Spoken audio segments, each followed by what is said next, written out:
Hey, Patrick. Hey, Michael J. This week, let us talk about the best decks in the Worlds. The World Championships of Magic. How happy... Oh, go ahead. No, just, dude. How happy were you at the crowning of Billy Jensen, William Jensen, baby Huey Jensen, as the 2017 World Champion? Yes, same. Ecstatic. It was... the best of all time. Very deserving. And what's so sick this time... And I mean, dude, it's such a... It's so unreal when the best player is the most prepared and plays the best. Like, when you have the whole parlay of being incredibly good, incredibly well prepared, play incredibly well, and run well, all at the same time, where it's just this storm. I am super happy for him. I am in awe. So two things about this. One of them is the classic Gabriel Nassif tweet after the weekend. I guess 5th of all time is pretty good too. That was awesome. But you think Huey's up to 5? I think great. He's in reference to himself. I think he was. That he's in the top 5. Sure. Well, yeah. I don't know what he was thinking. I just know what he tweeted. No, I'm just kidding. I'm giving him a hard time. Of course, John and Kai and Paulo and Luis and Huey and Nassif are all in the top 5. So, for me, there was and Owen and Ifro and Bob and Kenji. So it was Friday afternoon for me. I was just like in the office. Kibler. Sorry.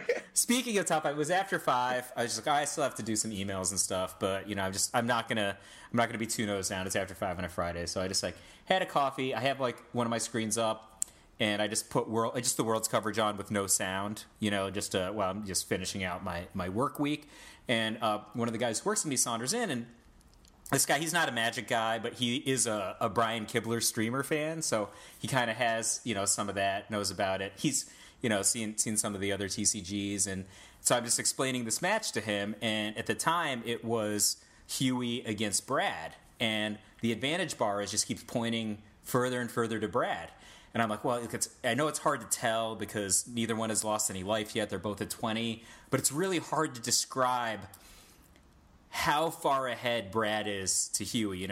Huey's stalled, and they're playing basically the mirror match, and Brad gets further and further and further ahead. Brad gets his Chandra to ultimate range. Then Huey commit to memories the Chandra. I'm like, oh, well, that was interesting. Oh, God, that wasn't part of my calculus. And then Huey casts the memory side and then comes back. And we're just like, whoa. This is just going to be this guy's weekend. Nobody casts the memory side, taps out of the mirror match when he's already behind, and then comes back. I don't know. You had to be there, I guess, or watching it. It was awesome. It was ecstatic. Just the play-by-play at the moment here, to me, I don't know if you could even encapsulate. I don't know if I could do a good enough job of describing the change in momentum, but I do know that Huey's deck, excellent deck for the tournament, excellent deck for this weekend. 0 Ixalan spells. 0 Ixalan spells. 4 Rootbound Craigs. That's 4 Ixalan spells. No, those are not spells. Oh, sorry. Exactly why I said spells. You're right. 4 Ixalan cards at all. Just 4 Rootbound Craigs. What do you think, man? I actually hadn't noticed that. I mean, to me, the sticking out like a sore thumb in this deck is the lack of the Scarab God, which has, obviously been one of the main innovations. Michael Jacob, I think, started it a few weeks back, and it's largely been adopted by the previously 3-color Temur guys to be 4-color. I actually talked to Huey about it, and he said he actually made such an astute comment as to why they didn't play it. He said, we didn't want to play a 23rd land. I was just like, that's a pretty good reason, right? Like, they just didn't want to play a swamp. Seemed awesome. I don't know. I was just like, that makes so much sense to me now that you said it out loud like that. And they also had some weird cards, right? So they had Commit to Memory as a one of in the main deck and a Confiscation Coup as a one of in the main deck. Those are kind of their, I don't know if you call them aces, right? But Confiscation Coup, that's just takes their best thing, whatever the opponent's best thing is, and it could be the Scarab God, right? It could be a Glory Bringer. Yeah, I think Confiscation Coup is excellent in the format right now. It's hard because you only have room for so many 5s, and Glorybringer is pretty great. But I like the trend. You know, some of the previous weeks, Confiscation Coup has been pretty popular as a 1 or a 2 of. And I think it's a pretty good move here. I think that's one of the things you get by not playing the Scarab God is that you have room for more 5s. You know, the Commit to Memory is kind of spicy. That's a little bit different of an angle, you know? Yeah, I mean, yeah, it's just a huge ace, right? Like, here's like this big thing that people wouldn't be... Well, I don't know if I would describe it as a huge ace. Is it? It's kind of like it's like having one Utter End in your Abzan deck. I don't think of Utter End as being your huge ace. It's more a mediocre catch-all that's kind of well-rounded. Well, when Brad had that Chandra with 7 loyalty on it, it sure looked like it was awesome. Like, no, but I know, but Utter End would have been too. It's the same sort of thing. You're not playing Commit to Memory the same way that, like, for instance, that one Confiscation Coup, that's an ace, right? Like, that can win you the game entirely. That's going to swing things so much. Or if somebody has one copy of the Scarab God, but Commit to Memory, it's a little bit of an Essence Scatter. It's a little bit of a Confiscation Coup. It's a little bit of this and that. You know, like it's lots of things. It's rounding out a lot of edges. It's giving you a different dimension the same way that a Miser's Utter End would. I think I agree with you. Other than an Utter End doesn't have the memory side. And I do think that the memory side gives that card a really, really powerful dimension. But oh yeah, I forgot about that. That aside, I actually think that the most kind of unique thing going on in this deck is the Essence Scatters, right? Like the first time I think I saw Reed cast one, I was just like, whoa, is this game 1? And I was like, I don't think most people were prepared for that card out of this archetype. I thought that was an excellent tuning decision because, while people have used Censor some amount, yeah, I don't think it's a great time for Censor. I mean, it's always fine if you're playing like a control deck or whatever, but it's not like Censor is at its all-time best in a world where blue-black control is not very... it's not the most vulnerable to it, and Ramunap Red certainly isn't. Essence Scatter's just really good against Temur Energy, and it's good against blue-black, and it's totally decent against... I would rather have Essence Scatter than Censor against Ramunap Red. I tend to agree. The thing that I like most about it is it's so good against the best cards against for this deck, right? Like, you typically think of cards like Essence Scatter as dragging their feet the most against decks like Black-Blue Control, but it's actually an awesome answer to the Scarab God. Other detail that's awesome about this deck is the Torrential Gearhulks in the sideboard, which is another unusual thing for this archetype. It doesn't not make sense, but if you're going to play a bunch of cards like Appetite for the Unnatural, Supreme Will, Abrade, Glimmer of Genius, like all these details in this deck. Chandra's Defeat, too. Yeah, they're just all different. I thought that they did a really interesting job with this because it's interesting. I thought it was just outright extraordinarily well tuned. This is an awesome implementation. This is not the Temur Energy deck that you don't arrive at a Temur Energy list like this without playing a lot of games, without a lot of preparation. Yeah, I guess they played like 50 hours a week for several weeks leading up into Worlds, which seems like an inordinate amount of preparation that paid the heck off. What did you think of the other energy decks? For example, the 4-color energy decks? Or just any of them. They're all the same. This one's the best tuned, but... Well, Yeah, I don't know. I thought that there was just way more interesting stuff going on in Huey, or I guess the Peach Garden Oath deck, than in some of the other energy decks, which were thought to be pretty pedestrian by comparison. I mean, not pedestrian like in an insulting way, just like we've seen all their stuff, right? Like, is there much to Well, so there were no other ones in the top 8, but top 4. Yeah, they weren't in the top 8 either. I know they cut the top 4, but I think the second highest. Well, the reason I mention this is that Temur Energy. I think that there's this temptation to look at the Temur Energy win rate and how excellent it was, and just be like, oh, Temur Energy is so good. But if you actually look at the breakdown, it mattered a lot which Temur Energy deck. So, I actually think that the 4-color ones, I mean, maybe it was just these versions or whatever, but the 4-color ones were just not as well set up at all for this tournament. So, I mean, if I'm looking at Seth Manfield's 4-color energy deck, for example, right? He's got 3 Rootbound Crags, not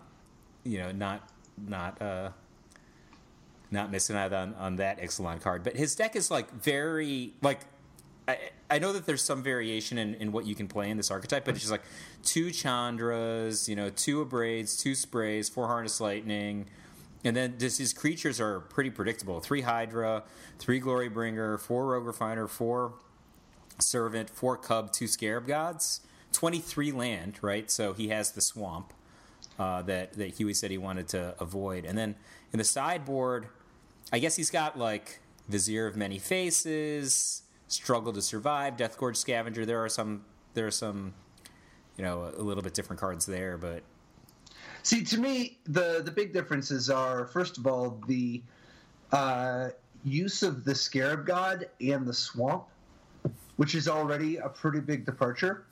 And then not having Essence Scatter is, I think, like, and it's not just Essence Scatter, because it's also that 1 commit to memory, too, but not having that package is like very, very, okay, so picture you've just got Harness Lightning instead, because, like, remember, or I guess Harness Lightning he had, but, like...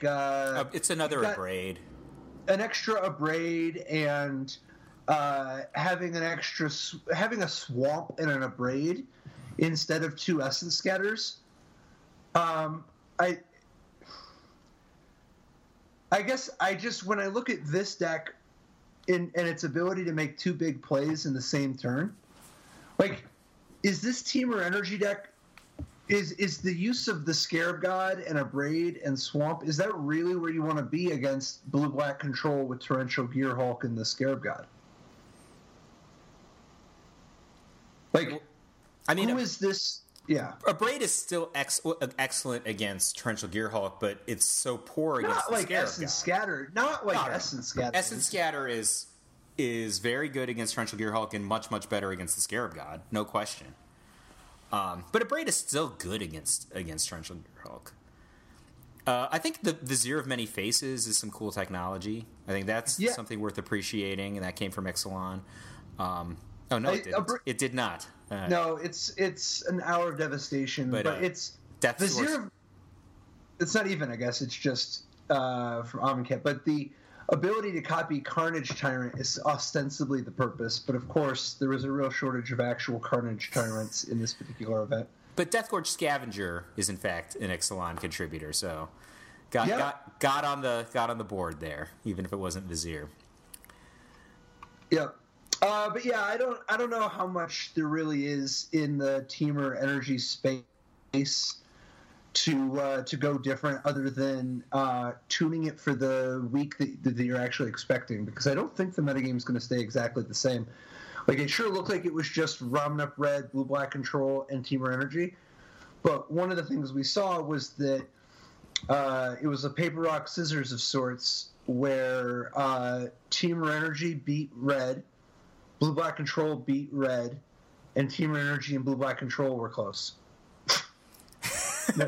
Which is where there's so many red decks, right? Yeah, there was like what 9 red decks. So I think that we're gonna see less red in the next week. So I actually have a big question mark on one of the red decks. Sure, which one? Donald Smith Treasure Red. I thought so. So these are Treasure Red. That is some paltry attempts at branding. This is a Ramunap Red deck listed as Treasure Red on Don't care whoever it is. Wizards.com. Don't care. I'm sure it's a Ramunap robots. Go ahead. All right. So Treasure Red. This has a bunch of the new different Ixalan cards that we talked about in very similar contexts to how we talked about them. But the thing that's weird is he's got 4 Wily Goblin. So ostensibly you can go like Wily Goblin on turn 2. That's the weird thing. And into Hazard or Chandra on turn 3. He's got 4 Chandras, which is an enormous number of Chandras for the main deck right now. And then he's got basically 4 Wily Goblin and 3 Captain Lannery Storm, and those have made his deck Treasure Red instead of just regular Ramunap Red. According to the branding on magic.wizards.com. But there's just no payoffs. That's the thing. Like, I would expect to see Unlicensed Disintegration or something like that. What do you see in here, Patrick? Why go treasures? Why go treasures? Yeah. If I could be blunt, what I see when I look at this deck with 3 Soulscar Mage, 3 Hazaret the Fervent, 3 Sunscourge Desert, when I look at this deck, and I don't know. I don't look at this 4 Wily Goblin, 3 Captain Lannery Storm, 22nd in a 24-person tournament deck and go, man, why should I be playing this? I don't think that you should. If I can be blunt. You were blunt. Got it. I would play Unlicensed. If I was going to play the treasure, I would play Unlicensed Disintegration, and that's part of what I'm getting out of the treasure. You've got 4 Bomat Couriers, 3 Captain Lannery Storm, 4 Wily Goblin. And Pia. I don't know. Yeah, and that's Pia. like... And to not even play Inventor's Apprentice either. I don't know, man. And Key to the City. He's got Key to the City. You don't play Ramunap Red anyway. It's not a good time. It's not a good time for Ramunap Red. I hate to agree with you, but I agree with you 100%. I can tell you that Blue-Black Control is great. Yeah? Yeah, so search for us. You want to look at Raptors? Where do you want to start? Of course. For sure. I was playing over at Josh's place just earlier, just before the tournament, and Sam and Jerry and Josh and Yuza, who ended up playing a different deck, but battled some Blue-Black Control, and it seemed pretty clear from the get-go that Search for Azcanta is as good as it looked at the very first second of looking at it, where it's like, yep, this card is really strong. Yeah, do you think we're going to get to the point where people are just jamming 4 instead of 3? I don't know. It seems. I don't know what it means to just do it, because I think that some people will do it, but I also think that you could play enchantment removal, and I think that there's graveyard hate, and I think that there's it's not necessarily a card that you just want to have an overwhelming number of. Like, I, for instance, was a big fan of only playing 3 for this event, even though it was so incredibly powerful. You got to be able to defend yourself early. The games, like some of the early battles, are so high leverage, and there are very diminishing returns on the amount of Search for Azcantas. But I think you could potentially play 4. I don't know. There's a lot of other options that don't diminish on the same axis, you know? Yeah. For instance, Josh has got a treasure map and an Arguel's Bloodfast in his sideboard for when he wants to have more card advantage. It's not just a question of stacking up Search for Azcantas, you know? Oh, yeah. I think Treasure Map is a treasure. I think that card is going to be more and more popular as time goes on. But I was a little surprised to see Arguel's Bloodfast. That was a card we weren't too hot on to begin with, but the context is great here. It's a great card drawer against decks that aren't going to do a lot of damage to you quickly, right? Yep. Plus, it's got the backup plan of being able to protect the Scarab God. Yep. You flip it, you know? So, Josh's deck has got 5 creatures, 2 copies of the Scarab God, and 3 Torrential Gear Hulks. Which I love that mix, by the way. Yeah, I think That it's exact mix. I think it's a little bit better than the 3 Scarab God, 2 Torrential Gear Hulk mix, which some of the other decks have. Well, there's also 4 Torrential Gear Hulk, 1 the Scarab God that was, you know, popular before Ixalan. I don't like that at all. I like the higher number of Torrential Gear Hulks because it allows you to actually field more creatures, right? Because the Scarab God can recycle additional Torrential Gear Hulks, but the opposite isn't true. But I do like having the Scarab God for curve. But I think the things that are really interesting about this deck, he played a ton of Essence Extractions and Vraska's Contempt, and then innovated Contraband Kingpin.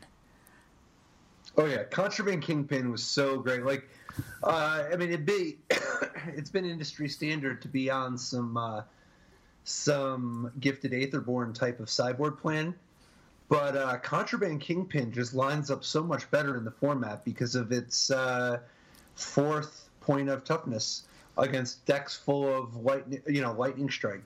Yeah, and that's a big change as a result of Ixalan. Knowing that the red decks were going to be shoving on lightning strikes made Gifted Aetherborn just that much worse of an option, and Contraband Kingpin that much better. Yeah, so Contraband Kingpin is a 1/4 Aetherborn rogue for 2 mana, blue and black, with lifelink that has this other ability. Whenever an artifact enters the battlefield under your control, scry 1, which is not nothing, right? There are some artifacts here. Yep. Torrential Gear Hulk, for example, is an artifact. But this is so good. Like, it's basically just as good against Earthshaker Kenra and Bomat Courier as a defensive card, but you can't abrade it easily. You can't lightning strike it easily in the same way you could Gifted Aetherborn. And I think there's a lot of times it's actually easier to cast, right? Like, yes, definitely. If you have an meaningfully island, easier. Yeah. So, which is important with Field of Ruin and having access to already Josh has had to resort to 4 Evolving Wilds just because he's already got 4 Fetid Pools and 4 Drowned Catacombs. And with 4 Evolving Wilds, you don't want to have to go get Swamp and then play a Swamp on turn 2 for the Gifted Aetherborn if your plan is turn 3 Disallow. What's more, Contraband Kingpin gets extra mileage out of its interaction with the Scarab God because of the Scarab God making it a 4/4 when it comes back. The lifelink actually matters that much more, you know? Oh, that must be monstrous. Yeah, I thought that this deck was really cool. Again, we see Vizier of Many Faces. That's also a potential answer to the Scarab God, right? Yeah, I guess. I mean, what do you mean? Like an answer to the Scarab God? I mean, like, you know, you can interact with the Scarab. The Scarab God's kind of hard to deal with once it's in play. Yeah, how are you interacting with it, though? You're just getting a Scarab God. Yeah, you're getting a Scarab God. Now I had a Scarab God. Man, you know what is pretty intense is the little showdown that happens when, like, you have the Scarab God and your opponent tries to Vraska's Contempt it, and so you use the Scarab God trigger on the Scarab God, so that then you legend rule your own the Scarab God.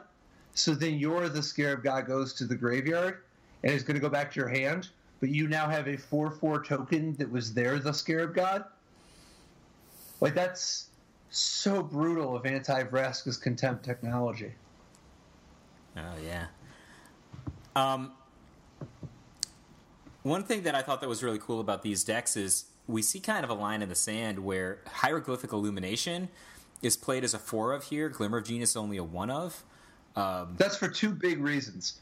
Two big reasons. The first and foremost is that Search for Azcanta really changes the dynamic. Search for Azcanta, you want to get your graveyard full early. Hieroglyphic Illumination has that flexibility to help fill your graveyard earlier. Additionally, Search for Azcanta goes over the top of people in a way that makes you not need the extra digging from Glimmer. Yeah, once it's online. And then second, also very importantly, Vraska's Contempt is so good, it puts pressure on you to cut 4s. You just can't play that many 4-drops Partly because all your cards, like when you have access to all these stupid one-cost cycling options where like the bar ends up just so high for what you need, what you're asking out of your card, because your counterspell cycle and your inspiration cycle and your land cycles, and you can just get the cards you want at the right time. You don't need as many copies of each thing, including as many 4s. And as a result, Glimmer Genius is just harder to use. Besides, all the cards in this deck are the same. It's not like you're even using that much. Like, what are you digging to? Another the Scarab God or Torrential Gearhulk? Like, it's not like a deck that has some cast outs and some, some sweepers and some, like, there's a lot of cards that all do the same thing in this deck. Yeah, no argument for me. I think that in the format that there are a lot of reasons, not even just in this strategy. I think largely informed by Search for Azcanta, of course, but in the format, I think Hieroglyphic Illumination is just stepping up to be a premier card. Think about the flexibility that it offers relative to just having Opt in your deck, right? Like, decks that have Opt, or think about playing Opt, like, I think maybe they should just consider playing Hieroglyphic Illumination first, which has so much greater ability later. You bet. If you're playing Opt over Hieroglyphic Illumination, I sure hope you're playing some sort of like Deep Root Champion deck or something. Yeah, you got. I mean, it's got to be some sort of Hieroglyphic Illumination is just so much stronger of a card than Opt. Yeah, I thought that it was cool. I thought it was a really interesting coming out party for Essence Extraction. Right, like all of a sudden, Essence Extraction's in so many decks. We didn't see hardly any of these before, did we? Some, but I think part of that is just that so many things have been rotated out and nothing really was rotated in. And as a result, Essence Extraction has benefited with a little addition by subtraction. Yeah. Additionally, Essence Extraction against Red is great because of the life gain, but it's also, it lines up decent against Whirler Virtuoso and Rogue Refiner. Fair enough. Just adding a little bit to the black-blue.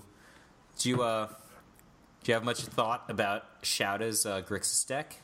Well, first, one thing I did want to mention on the blue-black before we move past it is that Field of Ruin is instrumental to this archetype. Being able to deal with Ramunap Ruins is such a fundamental game-changing aspect. And then the fact that you have this built-in answer to other... If your opponent is also searching for Azcanta, but they have Field of Ruin and you don't, you can quickly teach them some things. When we were testing, initially, let's put it this way.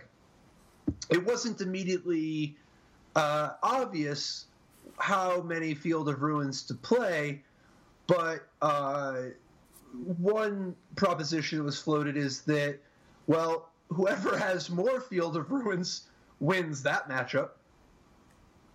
And as a result, despite how much tension there was with the mana base because of wanting Disallow and Essence Extraction, despite losing the dual lands, they still had access to the fourth Field of Ruin in the sideboard.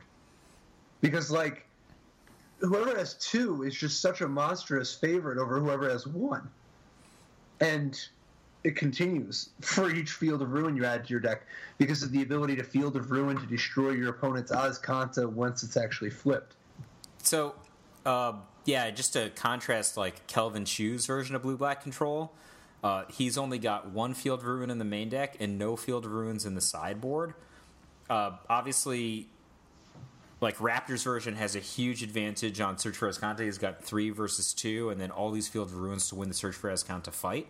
I think that one of the underrated usages of Field of Ruin is actually just going to be nuking somebody else's Field of Ruin when it's tapped, so that you can protect, a flip treasure map or your flip Search for Azcanta, any of that kind of stuff. I think that's going to be a big deal.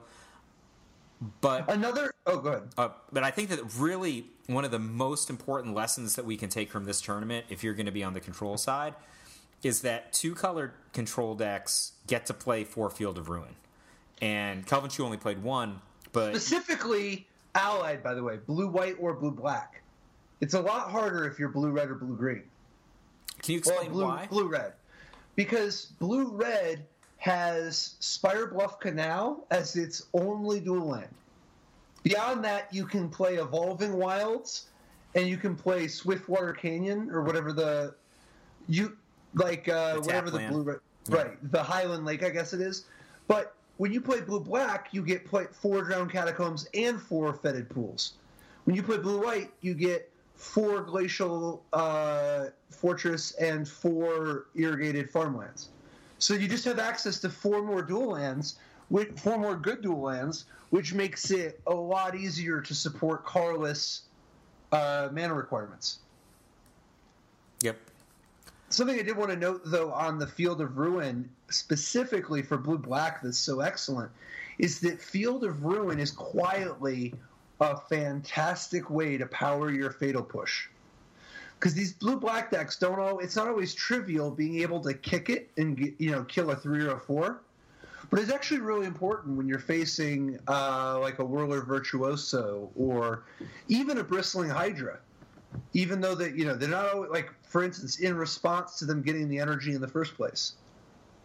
And if you Field of Ruin, then you can actually activate Fatal Push. Does transforming a card count as removing it from the game? No, Search for Azcanta does not. It's not like Jace, which removed itself from the game back in the day.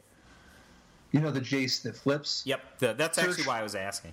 Yeah, Search for Azcanta does not work that way. But Evolving Wilds and Field of Ruin do. So just to jump over to Shouda's deck. I love his decks. So, yeah, you have this deck relative to the black-blue control deck? This deck's an excellent opportunity to eventually tune into a blue-black deck, I think. No, I don't know. I preferred the blue-black by a lot. So here's a deck. He's got only 24 land. You compare that to the black-blue control decks, whether it was Raptor and Jerry's build or Kelvin Chu.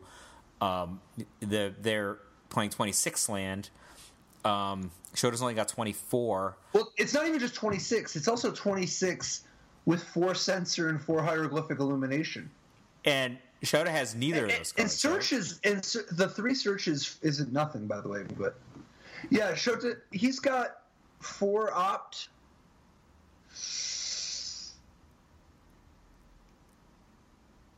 Yeah, he's got 4 opt. But yeah, the searches aren't nothing in Shoda's deck either. But he's got cards like Dragon Skull Summit, right? So is it harder for him to cast a search on turn 2? Oh yeah, definitely. Like, what if he just draws a Dragon Skull Summit and a Drowned Catacomb? Yeah, it's harder to cast. I mean, don't get me wrong. I love this deck. It's just that I would love the world to be such that you can just play one Nico Bolas God Pharaoh. But it is hard, given that you could also just instead play the Scarab God or Torrential Gearhulk. I don't love Opt. I do not love Opt. So yeah, I don't know, man. I don't know what to tell you. I think this is just the worst blue-black deck. I love Shota. He makes awesome decks, but I think this is just a worse blue-black deck. No question about it. I think this deck is just like too many. You're not getting anything. Well, it's just too many things that are cute.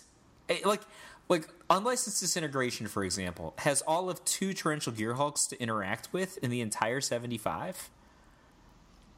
Like, I feel like that's just not even a card I would have played. Right? It's just too cute.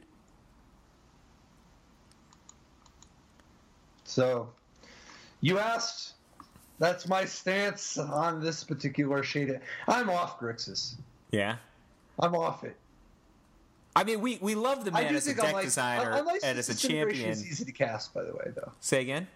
Unlicensed Disintegration is easy to cast, though. Yeah, I mean... You could also just not play red. So that, like, the other cards would be easy to cast. Yeah, get much easier to cast. Yeah, I think this wasn't his best and most successful Grixis control deck. I actually had I was having a discussion with one of my friends this week, and we were like, hey, what do you think the best card in Standard is? And he's like, Scarab God. And I'm like, yeah, I'm not sure. What do you think about this possible candidate? Longtusk Cub. No, I think it's the Scarab God. All right, I thought you might. I think Scarab God's really awesome. Also, I thought you might bite on Longtusk Cub. Whose Ramunap Red deck do you want to talk about? They were very different. Well, as different as they can be. With some of them had Harsh Mentor, some of them had more creatures. You know, I wouldn't totally recommend it, but I suppose Javier Dominguez's Ramunap Red deck is by far the best performing, and it's relatively straightforward. Not exactly a lot of Ixalan, but what are you trying to prove, right? Sometimes you just want the dubs. I mean, he's got, I think, the most important Ixalan addition for the archetype, which is Rampaging Ferocidon. Really? You think that's more important than Lightning Strike? You're correct. Lightning Strike is more important. You are correct. However, Rampaging Ferocidon showed up in basically all of the Ramunap Red decks, right? Yeah, I mean, so did Lightning Strike. I mean, Rampaging Ferocidon, it's okay. It's okay. I don't know. It's hard for me to get too into it, though, because how much is it even really doing for you? So, I have a theory on this, which is when I saw these Temur decks, well, in particular Huey, but these Temur decks being so popular and doing so well, I mean, my inclination is like, I think the window on red in Standard is, if not permanently closed, it's it's only slightly ajar right now, and especially Temur versus Sultai, which we saw last week. The big problem in that matchup from the red side is you just can't get past a Whirler Virtuoso some games, and I think Rampaging Ferocidon gives you some help there, because at least you're getting something from their Whirler Virtuoso triggers, that is meaningful when they're just using it to brick wall you, like while they're hitting you with some bigger guy on the swing back. I think that's something, but it is. Like Rampaging Ferocidon. Also, he's hard to block. I think for a deck, for interactions for a deck that is relatively creature removal poor, right? They got a couple of Braids, couple of Harness Lightnings. You can't spray this guy very effectively. I think that all that stuff together makes him a very good tool if you're fighting against Temur. Elsewhere, I actually don't even like the symmetry on it. I think this deck takes a lot of damage from it very deceptively takes a lot of damage from itself. There are an annoying number of games where you're just behind your own Ramunap ruins, believe it or not. Yeah, no, I believe it. There is a different deck I wanted to I guess, two actually. The first is, I don't know if you've seen this. It wasn't at the World Championships, but God, boy, did Sam Black want it to be. He was super, super into it, but at the end of the day, it wasn't the right time, and I think it ended up working out pretty well for him that he went with the control deck. But it's the Anointer Priest deck. It's a black-white tokens deck, but with one forest to help support 3 copies of Vraska Relic Seeker. Yep. Novi finished 5-0 with it a couple days ago online. So the threat base, I guess, 3 Vraska Relic Seeker, 1 Liliana Dust Majesty, and then his only creatures are 4 Anointer Priest and 1 Sunscorch Champion, because he's getting more of his threats, more of his damage comes from Hidden Stockpile, Legion's Landing, and Anointed Procession. You see, when you get out Anointed Procession, if an effect would create 1 or more tokens under your control, it creates twice that many of those tokens instead. Once you have Anointed Procession out, then your hidden stockpile makes it so that you would get 2 1/1s a turn. And you can feed it forever because you can just always sacrifice a creature. Like, if you sacrifice a creature, you'll get 2. And you can just do this at the beginning. You can do this on each of your turns. And when you have Legion's Landing, not only does Legion's Landing itself make 2 1/1s with lifelink, when you actually flip it, you can make 2 1/1s with lifelink every time you activate it. And then what's more, once you flip Treasure Map, instead of getting 3 colorless treasure artifact tokens, you actually get 6. Ooh, that's saucy. Yeah. I played against this archetype on Magic Online even before Ixalan came on, and then I've played against the Vraska version. I was actually pretty surprised. I think I cast a Settle the Wreckage, and they got a Forest, and then they were Vraskaing me. But yeah, I played against it a fair amount. I think that, in some meta games, it's super, super powerful, right? Like all these life gain guys, they're pretty good at brick walling. You get to the mid game, and it's a lot like God Pharaoh's Gift, where once your machinery's in play, it feels inevitable for the opponent. Once you get the thing going and you're just grinding, it can really sneak up on you. Like Vraska, each activation, this is like the fact that Vraska's +2 is now making 2/2/2 pirates. It's like Anointed Procession is a Gideon when you're combining it with Liliana's Death's Majesty or Vraska Relic Seeker. And it's not nothing that you can use Vraska Relic Seekers minus and then get 2 treasures. Like, all that mana advantage, you end up... This is really an Anointed Procession deck through and through. And then you've got stuff like Sheffet Dunes, combining with all these 1/1 Servos and 1/1 vampires. If you use the Sheffet Dunes to give them all +1/+1 until on a turn, well, now it makes it so you're threatening to be a lot, to be able to hit really hard out of nowhere a lot. Yeah, it's one of the things that's awesome about Vraska in particular in this deck is its Vindicate interacting with Authority of the Consuls. So Authority of the Consuls is like fairly awesome against this deck as a defensive card because their guys are so small. Like you're actually getting a massive amount of bonus relative to how much power they're actually fielding, right? So like for every power they're putting out there, you're actually gaining a life to begin with. Their guys are coming in to play tap, they can't block, and then they're just walking their stuff's all kind of slow, right? So they're just walking into sweepers for decks that, would be playing cards like Authority of the Councils. But Vraska gives you this ability to destroy Authority of the Councils, so you can destroy enchantments in a different way than cast out, right? So somebody could cast you out and then you just cast them out back or something. And in addition, it's a breaker because it can interact with things like the opponent's enchantments, like if you were playing, let's say, the Mirror. Yeah. Having access to enchantment removal is a little bit different of a dimension than we've been seeing decks have. Like being just as simple as putting down Vraska and hitting their Search for Azcanta. Like it's you're not always going to be able to do it in time, but if you can, that's awesome. Yeah, I actually think fast enchantment removal might be coming back. Like even looking at Huey's deck, and he played Appetite of the Unnatural. I think Demystify, which is an Ixalan card, right? I think that might make a comeback for 2 reasons. One of them, it's less powerful than what's the white sorcery for one that can destroy artifacts or enchantments.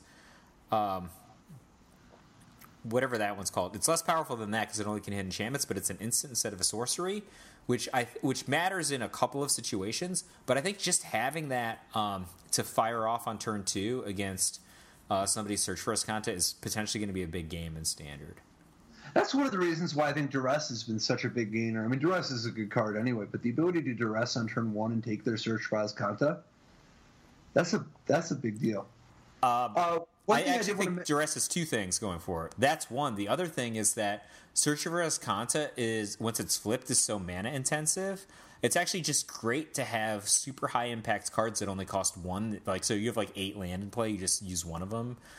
You still have like a bunch untapped, and then you have all this operating mana to cast a counterspell and still use your search.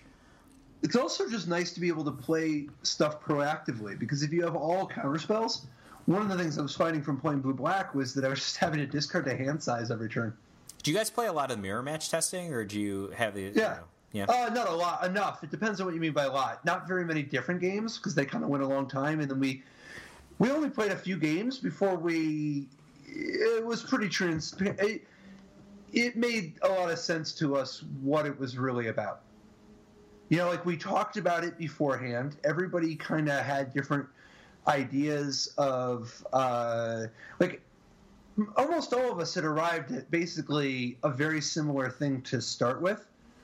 And then once we just played a few games, and they played more than I did by a lot, but when it didn't seem to me to be rocket science for how the games were actually going to play out.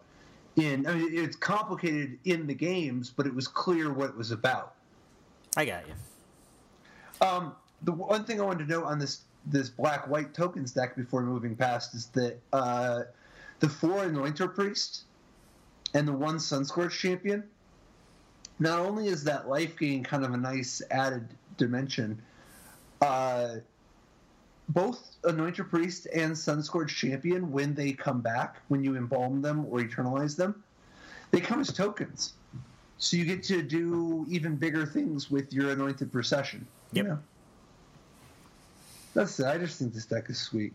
And I think it's underrated.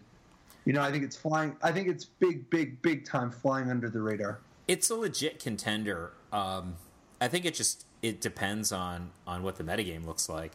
Like, if you were talking about the metagame as it was defined at the World Championships, I think it probably would have done okay. I think it's the decks that it's weak against are like white decks, you know, and there was not a single white card registered in this tournament. Like, its permanents are relatively hard to interact with for the other colors, and it's super inevitable. Like, if you can just not die to somebody's initial onslaught, your mid game, every single thing that you do, you're like, get 3 things. Like, you just have your black-white enchantment and your forecasting on it just cost enchantment on at the same time. You're just like 2 things. Eventually, you're going to get somewhere. Yeah. Conley's been crushing all sorts with. I think he's actually just been on a tear the last like 5 days in a row, just smashing events nonstop with the stockpile stuff. So that's my pick for one to watch for. What are you excited for in this? This, I guess we only have a few weeks before the Pro Tour itself. I think that we saw the first hints of Treasure Map. I think Treasure Map is going to be a big gainer. I think Field of Ruin is going to be like. There's just no way that this is the equilibrium number of Field of Ruins that we're going to see in decks. Like, this is one of those things where a couple of guys came in, they had their like 3+1 Field of Ruins, and relative to the rest of the room, they're geniuses. At some point, it's going to be like, do you remember what's the one that was it destroys only if you have 4 lands or more in play? With a T. You know what I'm talking about. The other Ghost Quarter for standard, if you have a... Yes, Tectonic Edge, of course. Just what's the story? The name doesn't matter. Right, so do you remember what Tectonic Edge, like, that just crept up? Then at some point, it was just like decks, like 26 lands and 4 Tectonic Edges, and it was like all about Tectonic Edging, even though the cards are actually pretty cheap. I literally registered 4 Tectonic Edges in my 26 land deck on the first day of that format. So, like, I think Field of Ruin's going to be a big game. Field of Ruin is also better than Ghost Quarter or Tectonic Edge for standard. Oh yeah, it's awesome. I think the fact that it's also a rampant growth is actually going to be an important aspect, because it's gonna offer some fixing in corner situations. Yep. No, I think you're right.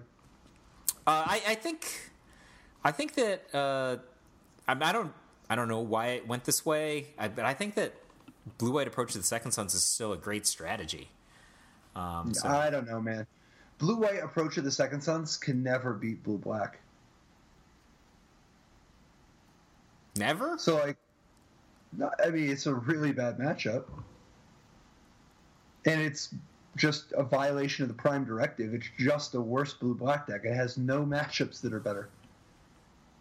Out of the popular decks, it's just a worse blue-black deck. It's like a blue-black deck that always loses the mirror. Yeah, it's actually... So, blue-black's pretty solid against Ramunap Red, right? It's like, approach to the Second Sons it's actively good against Ramunap Red. Is the approach to the Second Sons is challenged by Ramunap Red. It can go either way, but like that's not the matchup they want. That's definitely an advantage for blue-black. Yep. But blue-black is just a better deck. I don't think the blue-white deck is very good. You just shouldn't play approach to the Second Sons. Man, I don't know, man. I don't know what to tell you. It makes me hard. You can play it if you want. It's fine. It's probably going to make a comeback because what's going to happen is that next week there's going to be a backlash against Search for Azcanta and Temur Energy. And then the following week is when Approach to the Second Son will be waiting. Because if people start playing, like, for instance, if somebody played some kind of like a mid-rangey board control deck, which could be a totally reasonable option. If you just have, like, I don't know, if you had some amount of mid-rangey card advantage sources or planeswalkers or some of the just sweet creatures aiming to go a little bit bigger than some of these other mid-range decks, if you got away from if you ended up getting away from counterspells, like if you weren't playing a blue deck and you just wanted to be good and have, like, you know, like those black-white board control decks from the last several formats? Sure. If the format moved to a space like that where you've got the fast interaction to be able to deal with red aggro, and you're generating an advantage with stuff like various 4s, 5s, you know, Noxious Gearhulk or Gideon or Liliana or whatever the random stuff you want to do in that area, a deck like that, you're suddenly going to find yourself in a world of hurt against a blue-white approach deck. As it stands, blue-white approach is just terrible against counterspells and not as good as blue-black against a red aggro deck. But I think that the format's going to change because I don't think that the red aggro deck is very good. And I think the stockpile deck you were talking about, for example, that deck can generate a huge amount of presence on the board, but it can't really stop the opponent very well from just casting Approach to the Second Sons, right? Right. Unless they're playing like Lost Legacy or something like that. You can't stop them. Your deck doesn't do that much damage. Their deck is actually optimized to kill tons of creatures, so it buys them a ton of time. And they're just going to go, all right, I'm going to cast a 7, or gain some life, so it's harder for you to kill me. Draw 2 cards, cast a 7. And you're like, yep, that's it. I think that you're right about your previous comment, though. Ramunap Red is going to be challenged right now because Temur is going to be real popular, I think, at some level of standard metagames this weekend. Like, if I can figure out how to make a blue-black, like a blue-black pirate deck that can actually beat Temur Energy, every time I think about it in my head, it's hard. It's hard when I face Temur Energy in my head. But I think that Pirates is going to be really good against blue-black control. And specifically, not really as much about the Pirates as much as being kind of a disruptive aggro control deck. Like, I think that the prospect of playing a disruptive aggro control deck topped off with Hostage Taker and the Scarab God, I think is going to be I think that's going to be one of the steps in the evolution of the metagame. But when that deck becomes one of the best decks, boom, that's when the window for mono red comes back, right? Like, oh, inefficient creatures, huh? Let me introduce you to efficient creatures and fast removal. That's why I think it might be time, because I think that the red deck is going to dwindle, and that's when you strike with the freaking with the kite sail freebooter. Yeah, you're gonna get somebody with a cutlass. You're going to hit him in the face with your peg leg, and then boom. I'm not going to cutlass to the jaw. Them. I'm not going to cutlass them. Why would I cutlass them? No, I mean, pirates just have cutlasses. I'm saying that's their weapon of choice. They have peg legs, cutlasses, eye patches, earrings. No, I'm not doing weapons and all. Maybe, but I don't think so. I think you might want to do it without weapons. I'm gonna buckle some swashes. I don't even know what a swash is, but I'm buckling it, and then I'm gonna unbuckle it, and then cutlasses, peg legs, eye patches, earrings, all of that. Yeah, I mean, it's not so much. So it's like okay. So Brian Kibler has swash. I'm interested. So swashbuckling. It's not that you're buckling swash. It's the way that you buckle is with swash. I mean, you can swash. If you're actually going to swash, then it's like you're loud and boisterous, or you're like, oh, like some amount of like splash, bravado, or bravio. Like, I think that a swashbuckler, the swash component is dramatic and violent and over the top and impressive. Those are all the qualities I think of myself as a pirate. Thanks for sharing. Speaking of sharing, tell all your friends how much you love the Top Level Podcast. Tell them on social media. Tell them on Facebook, on Twitter. You can tell them at Top Level Podcast is my favorite podcast. It is. Or don't. We're not going to tell you what to do. Don't listen to them. Don't listen to Michael J. Do it or don't. If you do, sweet. If you don't, you're still sweet. What I would tell you to do is like the opposite of what Patrick just said. And it said, tell all your friends how great it is. Tell them if you want. I only want people to tell their friends who want to tell their friends. If you want to tell their friends, if you want to share us on Facebook and Twitter, if you want to follow us on Patreon, dope. We appreciate all that, but our appreciation is unconditional. We agree. Mine is. We agree. We agree all on these points. However, let's say we do especially like the Patreon people. We especially like the Patreon people. For example, David Brannon. Thank you, David, for supporting us on Patreon. Major props. U.S. Nationals this weekend, right? Ish. Well, gonna find out more dexterity this weekend. All right. Super happy for Huey. Good times all around. Is this going to be the first time anybody wins the World Championships and then wins U.S. Nationals the very next week? I mean, Kai did it the opposite order, and so I think that's what I'm saying. So did John. People have done it. Johnny did the opposite order. Well, John and Kai have done it in the opposite order, but nobody has ever done it. Worlds immediately chained into the national championships. Yeah. All right. Well, we'll see it this week though, because it's half limited. Oh, lo and behold, Huey's also one of the top 2 or 3 limited players of all time. Well, that's must be nice.